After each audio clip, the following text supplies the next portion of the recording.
I am so grateful for everything, and I just feel so incredibly blessed. But I mean, the realization of, you know, when you're famous and you can't go back, that's really weird for me. You know, I had that realization like 3 or 4 months ago, and it's just like, wow, you know what I mean? I don't want you to pity me or anything, because I wouldn't change my life or anything. I just remember about the Mickey Mouse Club, let me see.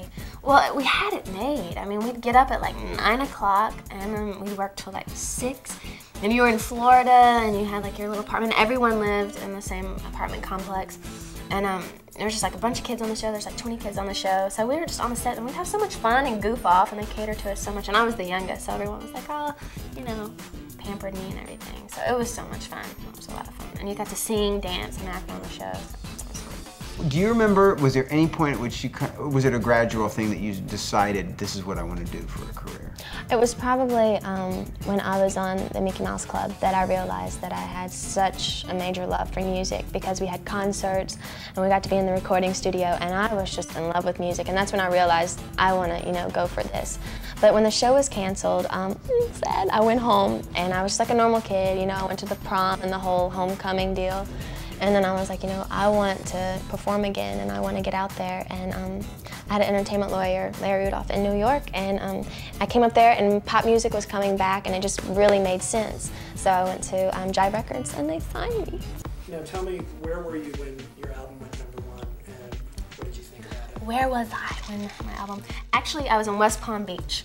And I had a show to do that night, and I was sleeping and I was resting, and Barry Weiss, the guy from, he's like the president of the record label, he called me on the same line with my manager, and they called and they were like, well, guess what? They said, your album debuted at #1, and I thought, for some reason, because I was sleeping, I thought they meant that the single went to #1, and this is before we even knew about the single. And I was like, oh yeah, the single went to #1. I was like so excited, and they're like, no, your album. I just totally flipped out. I was like, what? I said, oh my gosh, you know, I didn't expect that at all, you know. So I was so excited. I was really, really excited. And then the next day, we found out about the single. So I was like, yeah. I was calling everybody. I was calling my mama, my granny, my little sister, just everybody. Does the way that Baby One More Time has just exploded in the last few months surprise you at all, or did you have a good feeling about that song? Well, I hoped and I dreamed, you know, it would. And oh did yeah. you think that was the one, though, that would break through for you? Yeah, I totally did. The first time, you know, they brought it to the record label and they played the song, I was just like, this song is, you know, gonna be it. You know, I was so excited. And, you know, I was worried, you know, because I'd worked, you know, for a year for so long, and I was really hoping and wanting it to do well. But then when it debuted at so, you know, really high, I was just like, oh, I was so excited. I was really overwhelmed. So. I want to ask you about Best New Artist. This is such a, you know, category that's been discussed over the years. You're up against Kid Rock and Macy Gray and Christina and Susan Tedeschi. How do you feel about this category? It's such an honor just to be nominated, seriously. I'm actually more concerned with my performance, though. Once that's over with, I'll be able to relax. I'm really kind of stressed out about that. I've kind of just established my sound and the way I like to sing in the studio, and that's a big part of making a song, I think, is when you hear a song, and even if you really don't like the demo, if you can go into the studio and make it yours, and like you own the song, that's what's really, really important when I do a song. What kind of change do you think this new record tells about you? A lot of strength on this record. Yeah, I'm really excited about this record, just that I've had a lot more involvement with it, and it's just really special to me. I mean, every song I can almost totally relate to. And I think it's definitely more mature, it's edgier, it's funkier, and it's fun. And it's very diverse. It has songs like Satisfaction that have so much attitude, and then songs like Dear Diary, and it just captures all those moods, especially as being a teenager. We have all those moods that we go through, and it's cool to have an album like that. This album is definitely a little bit more mature than the first album. I was 16 when I recorded the first album. And I think I have more input, and it's more me. I'm more confident in the studio, and I think that's definitely going to come across. Pop is definitely, you know, music that makes you want to stand up, makes you happy, and it's fun, you know, and that's what it's all about, you know, being happy and fun. And I love pop songs that also tell stories too. How on earth are you going to top what you did on stage last year? You know what? My main concern for this performance is that I just don't fall. Seriously, I just, you know, I want to go out there and do the best I can do, and hopefully people will like that, so. Now, this is a new song that you're performing? Yeah, no one's ever heard it before, so we'll see. I'm kind of nervous about that. Can you tell me a little bit more about the song itself?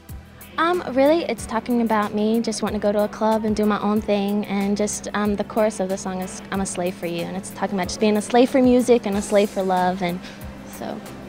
I wanted to do a movie that I was just really proud to be a part of. I was thrown so many different scripts in my direction, but this movie, just what it was saying, was just really beautiful. Where was the idea behind it? Where did the idea come from, this particular film? Well, really, when I was younger, I had my 3 best friends. Till this day, I still have my Courtney, Jansen, and Laura Lynn.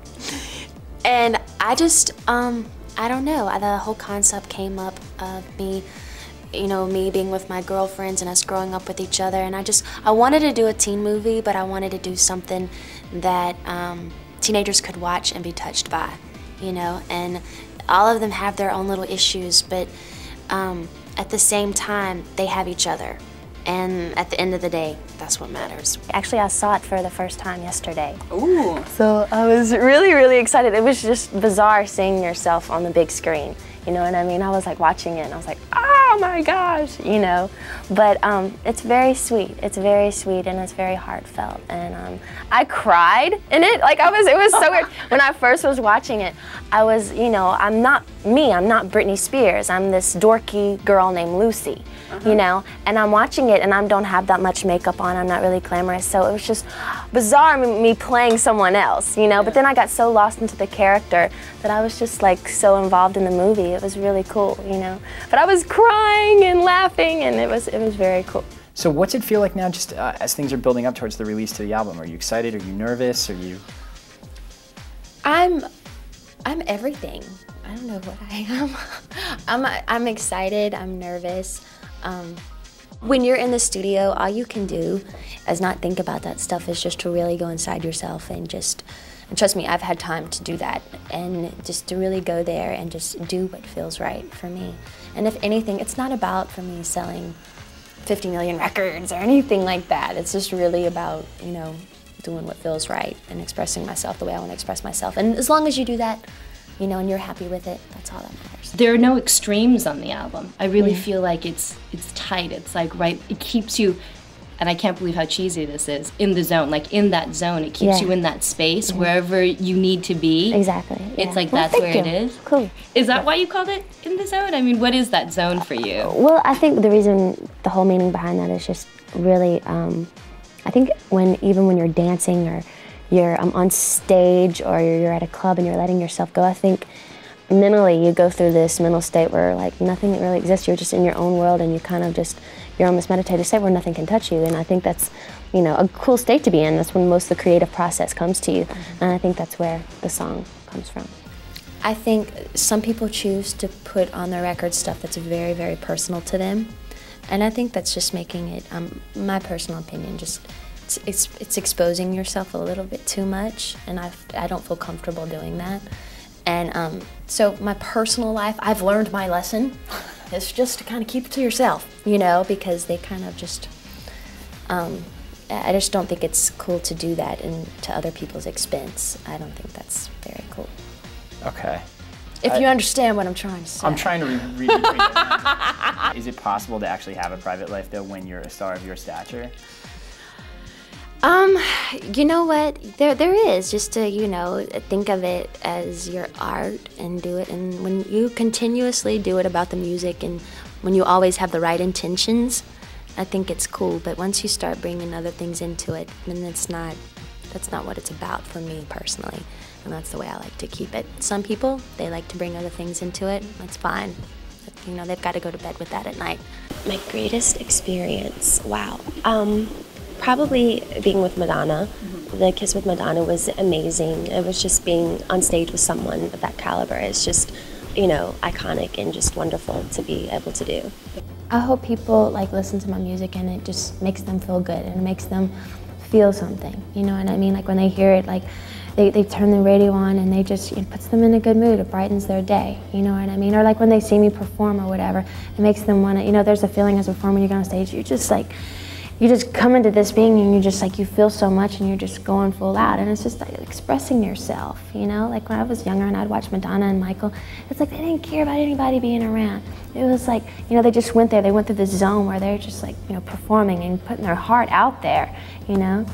And that's what I hope to do for people. I hope they see that and that inspires them.